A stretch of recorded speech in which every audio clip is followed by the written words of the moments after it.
Kevin, you're on your own now, my mom said, throwing my stuff outside.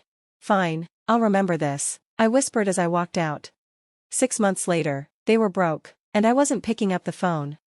I'm Kevin, 18 years old. To my parents, I'm a big disappointment, not because I did something bad, but because I didn't go to college right away. Instead, I wanted to work on my freelance career, which I'd started in high school.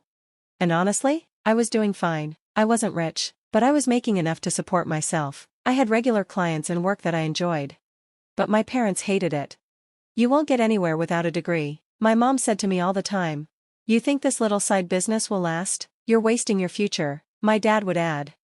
To them, I was just a lazy kid avoiding reality. I told them I wasn't against college, I just didn't want to rush into it. I'd go if my business failed, but for now, I wanted to try. They didn't like that. Meanwhile, my older brother Paul and his wife Karen were having money problems. They were behind on rent and had borrowed money from our parents before. Even though my parents complained, they always gave them more money. One day, I came home to find my mom going through my things. What are you doing? I asked. She didn't look at me. We need to talk, right now. I followed her to the living room where my dad and Paul were already sitting. Karen wasn't there, probably off doing whatever she usually did. My mom cleared her throat. Kevin, things have been hard for Paul and Karen. They need some stability right now. I just stared. Okay. My dad sighed like I was being difficult. We've decided that Paul and Karen are moving in with us. They need a place to stay, and we have extra space. I blinked. We? You'll be fine, Kevin, my mom said in a condescending tone. You're 18, you have money, don't you? I couldn't believe it. They were kicking me out? But this is my room, I said. I live here. Paul spoke up, arms crossed. You don't pay rent, I'm struggling, and I have a family to take care of. I almost laughed. Karen doesn't even work, and you waste money on stupid things. Why is that my problem? My mom glared at me. Kevin, stop being selfish. You're not our priority anymore. Paul and Karen need this more than you. Then, to make it clear, she grabbed one of my bags and threw it toward the door. Pack your stuff, she said. I looked at my dad, hoping he'd try to stop her, but no, he just nodded like it was normal. I could have argued, I could have begged, but something inside me changed. I stood up. Fine. I packed what I could and left. I didn't cry, I didn't even say goodbye.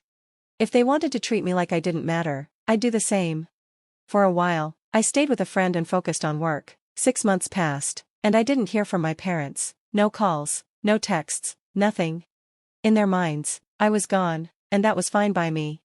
During those 6 months, my life changed. I went from barely getting by to making more money than I ever expected. I built a successful business, moved into a nice apartment, and never had to worry about money again. That's when my parents suddenly remembered me. It started with a text from my mom.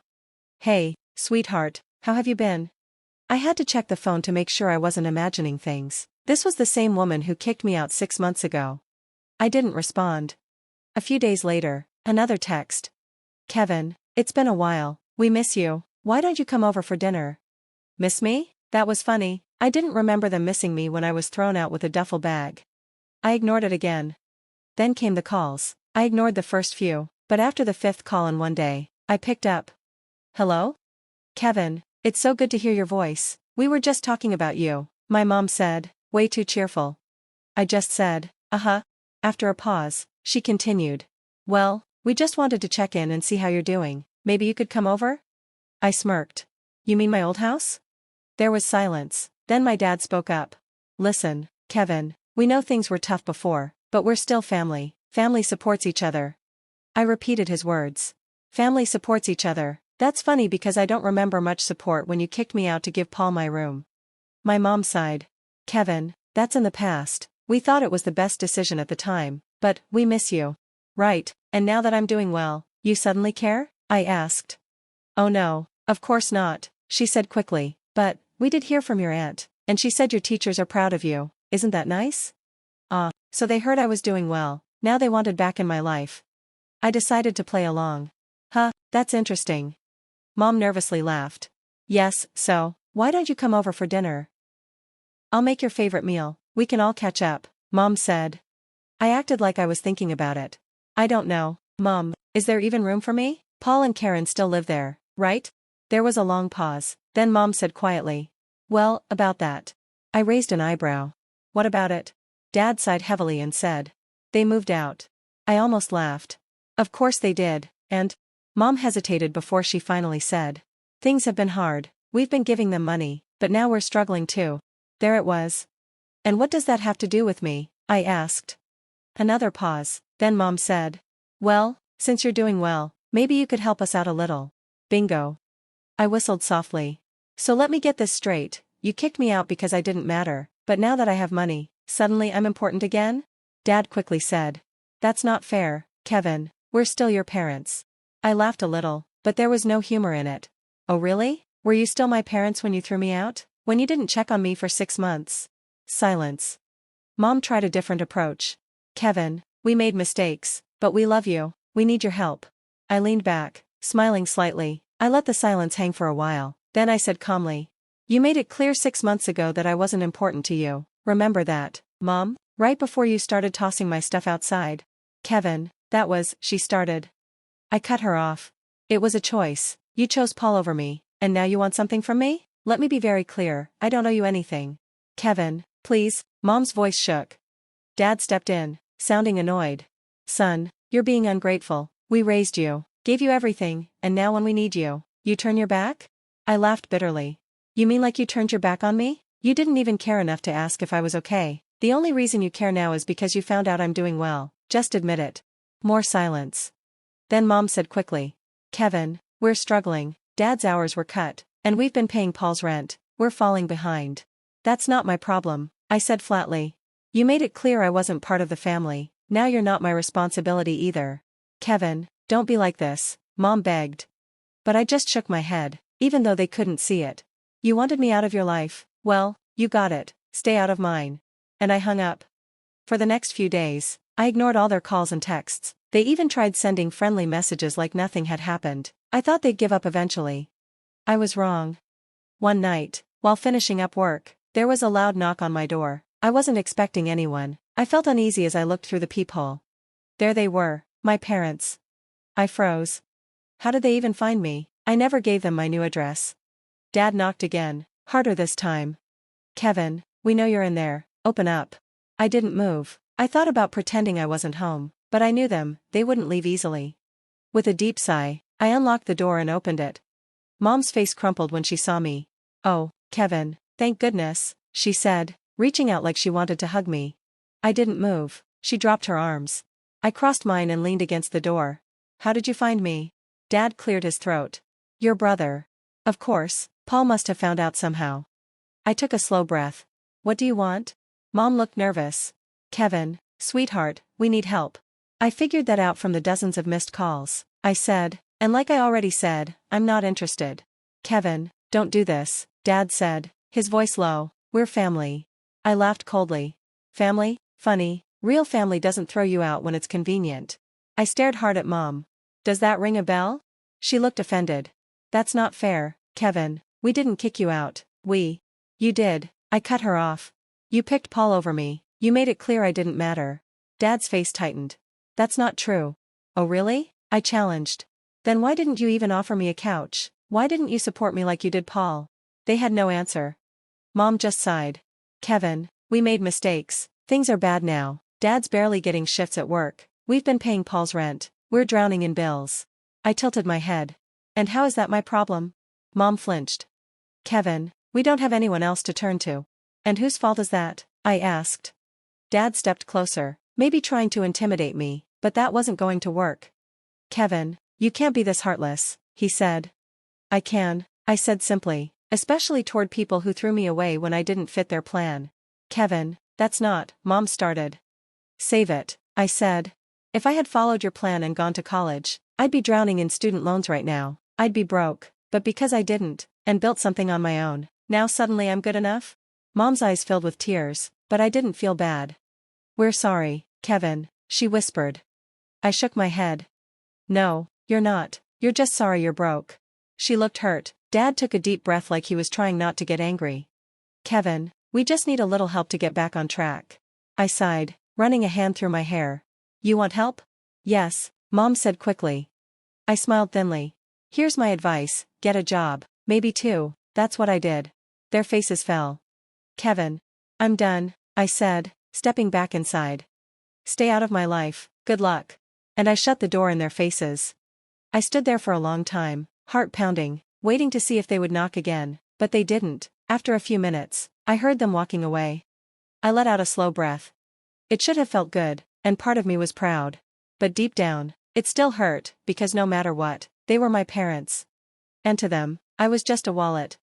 I thought that was the end of it. I thought they finally got the message. I was wrong.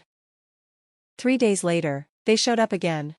This time, they didn't come alone, they brought Paul and his wife with them. I almost laughed at the sight of all 4 of them standing outside my door. Mom looked hopeful, like she still thought she could convince me. Dad was irritated. Paul had that smug look on his face, like he was sure I'd give in, and his wife, Emily, looked angry, like she was the one who had been wronged. I took my time opening the door, leaning casually against the frame with my arms crossed. Wow, a full family reunion. What's the plan? You think bringing extra people will make me feel guilty? Mom sighed. Kevin, please. I stopped her by raising a hand. No, let's hear it. What's the pitch this time? I already said no, and yet, here you all are. Paul stepped forward, trying to act like the leader. Look, man, we're not here to argue, we just need to talk. I raised an eyebrow. Oh, now you want to talk? Interesting, because last time we spoke, you were calling me self-centered for being upset that you took my space. Paul actually looked offended. I didn't take anything, Mom and Dad made that decision. Oh, trust me, I know, I said, smirking. They made it clear that I wasn't a priority, and now, here you all are, standing outside my door like lost puppies hoping I'll help. Emily scoffed. Oh, stop being so dramatic. I turned to her. Dramatic? Would you like me to remind you how you threw all my things out onto the lawn? How you told me to just deal with it? She rolled her eyes. Ugh, you're still stuck on that? I grinned. Oh, absolutely. Dad cleared his throat and tried to take control. Kevin, let's cut to the chase. We're in serious trouble. Oh, I'm taking this seriously, I said. I'm seriously having a great time. Mom exhaled shakily, her hands clasped together like she was praying. Kevin, we can't afford the house anymore. The mortgage is overdue. Your father's hours at work were cut again. Paul and Emily, she looked at them, waiting for them to say something, but they just stared at the floor. They've been doing their best, but it's too much. We can't keep up. I pretended to think about it. Wow, that sounds really unfortunate. She nodded quickly. It's serious, Kevin, really serious. Absolutely devastating, Paul added. Yeah, I said, shrugging. Anyway, good luck with that. Mom's face fell. Kevin. I cut her off, my voice firm. No, I don't owe you anything. Dad stepped forward, trying his usual intimidation. Kevin, we raised you. Oh, don't even start, I interrupted. You raised me because you had to. That's called parenting. It's not a favor you can cash in whenever it suits you. Emily scoffed. You're acting like a spoiled brat. I turned to her, and yet, here you are, begging for money because you and Paul never learned to manage your finances. I left with nothing, and now I've built something for myself. Meanwhile, you've been living at my expense, and now, look at you. Paul clenched his jaw. Come on, Kevin, we're family. I laughed. Funny, you only talk about family when you need something. Where was all this "we're in this together" talk when Mom tossed all my stuff outside? Where was it when you took my room? He didn't have an answer for that.